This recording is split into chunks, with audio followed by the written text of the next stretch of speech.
Today's topic is elasticity. एक Donald duck रहता है और वो एक का स्टीयरिंग घुमा रहा है। कैमरा थोड़ा पीछे जाता है, दिखाते हैं कि डोनाल्ड डक का चेहरा दिखता है, उसकी आंखें लाल लाल ऐसे बाहर आ रही, अंदर जा रही गुस्से, और वो चला रहा है ऐसे स्टीयरिंग। कैमरा थोड़ा दूर जाता है, दिखाते हैं कि रोलर पे वो रोड रोलर होता है ना, रोड रोलर। तो एक प्लूटो कुत्ता है जो उसका डोनाल्ड डक को चिढ़ा रहा है और उसके आगे चलते जा रहा है। इस कारण से गुस्सा आ रहा है और ये गाड़ी आगे चला रहा है। धीरे धीरे कुत्ते का पांव खड्डे में गिर जाता है, तो गिर जाता है और उसके ऊपर रोलर चढ़ जाता है। रोलर चढ़ जाता है, रोलर आगे निकल जाता है, कुत्ते का पापड़ बन जाता है। अब ये सीन को रिवर्स करके दिखाया है। जब कुत्ते के ऊपर रोलर चढ़ रहा है तो एक एरो दिखाते हैं कि कुत्ते के ऊपर जब रोलर चढ़ रहा है उसको दिखाते हैं एरो को डिफॉर्मिंग फोर्स, और जब कुत्ता पूरा पापड़ बन जाता है उसका दिखाते हैं डिफॉर्म्ड बॉडी।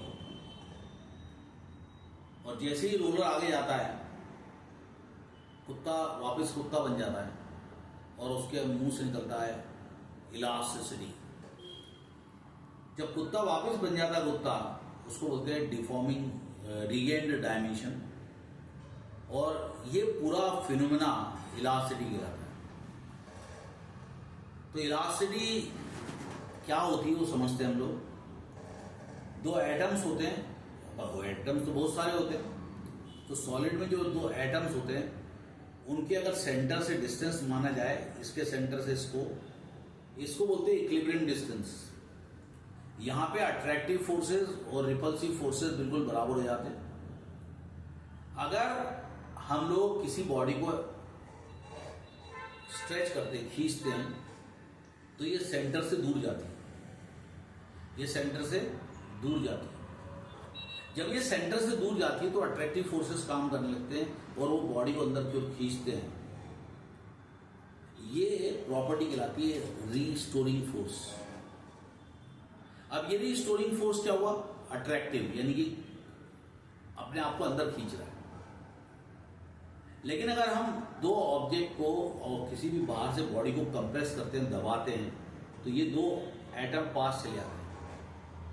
जब पास चले आते हैं तो रिपल्सिव फोर्सेस काम करते हैं और ये एटम को दूर फेंकते हैं और वापस ओरिजिनल डायमेंशन, अपने ओरिजिनल इक्विलिब्रियम डिस्टेंस पे लाती है।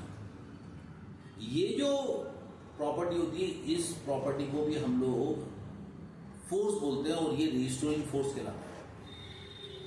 तो ये रिस्टोरिंग फोर्स हो गया रिपल्सिव या एक्सटेंसिव, और दूसरा वाला रिस्टोरिंग फोर्स कॉन्ट्रैक्टिव होता है, यानी कि कॉन्ट्रैक्ट करता है। तो कुल मिलाकर रिस्टोरिंग फोर्स के कारण किसी भी ऑब्जेक्ट के अंदर अपने डायमेंशन को रीगेन करने की पावर आती है, शक्ति आती है। तो जब किसी ऑब्जेक्ट के ऊपर फोर्स लगता है तो उसकी पोजीशन चेंज हो जाती है एटम्स की, और उसका डायमेंशन चेंज हो जाता है। अगर लेंथ है तो लेंथ में चेंज होगा, अगर शीट है तो शीट के एरिया में चेंज होगा, और अगर स्फेयर है तो वॉल्यूम में चेंज होगा। कुल मिला के चेंज होता है डायमेंशन में। तो जो फोर्स लगाते हैं हम लोग, उसके कारण जो उसका डायमेंशन चेंज होता है।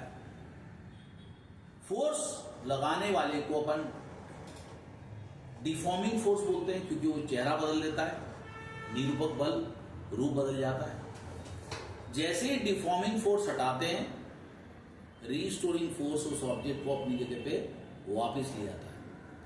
ये प्रॉपर्टी को बोला गया इलास्टिसिटी। सो स्टूडेंट, क्या होता है? The property of a body by virtue of which it regains its original dimension after the withdrawal of deforming force.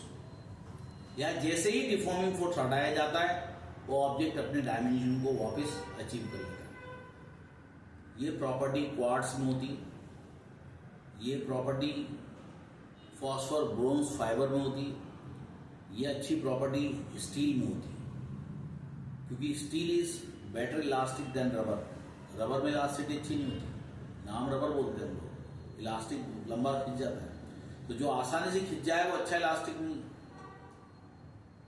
तो जितने भी ब्रिजेस बने हुए हैं वो स्टील के बने होते हैं, ताकि उसकी इलास्टिसिटी बहुत अच्छी होती है।